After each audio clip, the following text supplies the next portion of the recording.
The Horniest Mermaid. Adult fairy tale first time anal sex erotica. Written by Margot Devine. Narrated by Edie Olliver. The Horniest Mermaid. You must stay away, Aria, King Trident boomed, looking on his daughter from atop his ocean throne. But father, I was only curious. Be curious about the sea, dearest, not the land. That belongs to the realm of men. I wouldn't want to lose my daughter to one of those savages. But they're just like us, Aria pleaded. They're nothing alike. But they have hands and legs just as we do. But they cannot breathe the ocean. And we cannot breathe the air, for long, Aria lamented.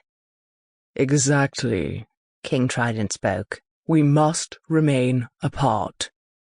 Aria sighed. She looked out across the glittering spectacle of the Coral Kingdom, complete with its silver-skinned fishes, dazzling crustaceans, and sparkling flora. But what she yearned for most was beyond her reach. Aria's loyal little companion Flubber swam close, circling his friend whilst King Trident laid out his terms. Any more of this curiosity, and I shall have you accompanied by one of the guards at all times. Aria bit her lip and looked to the buff mermen that flanked the steps of her father's throne. They would certainly come close second to a human. I won't stray again, father, she lied. Dismissed, he said. Aria was 19 and feeling the calling of her body. But when your father is the king, potential suitors are harder to come by. The men on the land knew nothing of her status, or even the kingdom that flourished beneath the surface of their world. It was what made them all the more intriguing to Aria. Their bodies seemed so similar, and yet water and air made a barrier between worlds. The sea scrolls spoke of an ancient rift in the two species that saw the twin sisters separated on water and on earth, giving life to the land where once there was none. Aria meandered off between the columns of coral, each teeming with life that burst and flowed around her. When she was far enough from the reef, she took a turn out to sea, flaying her feet so quickly that her fishy friend Flubber could scarcely keep up. "Where are you headed?" he said. "Out to the deep waters. I overheard a shoreman say they had planned a party." "Out here?" Flubber asked, looking around the dark, gloomy waters. "That's what he said." "Men are strange," Flubber hummed. "And intoxicating," Aria added.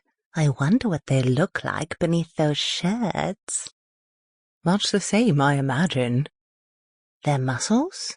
Their hair? Their cocks?" "Aria," Flubber spluttered. "You mustn't be thinking of that." "And why not?" she giggled. "About time I tried one." King Trident would not be pleased if he heard such utterance. "Thankfully he won't hear about it at all, will he?" Aria narrowed her dazzling blue eyes. Flubber blew a jet of bubbles and pursed his lips.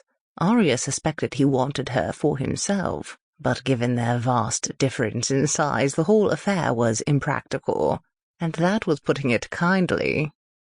No, Aria yearned for more.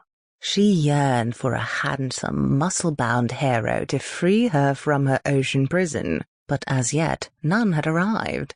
Her father's guards had certainly appeared fuckable, but their loyalty to the king made them about as attainable as the shoremen she lusted for. So far she had to make do with late-night solo fumblings behind the sea stacks. While Aria had given herself many orgasms with her fingers, she knew none compared to the touch of another. Suddenly there came a flash of light above the surface, and then another. Shortly after each, there came a low boom, and the light extinguished slowly above the surface. The pair of them erased in its direction. "There," Aria said suddenly, spotting the looming underbelly of a great galleon. She kicked her feet so fast that her seashell bikini barely stayed in place. Flubber Sample complete. Ready to continue?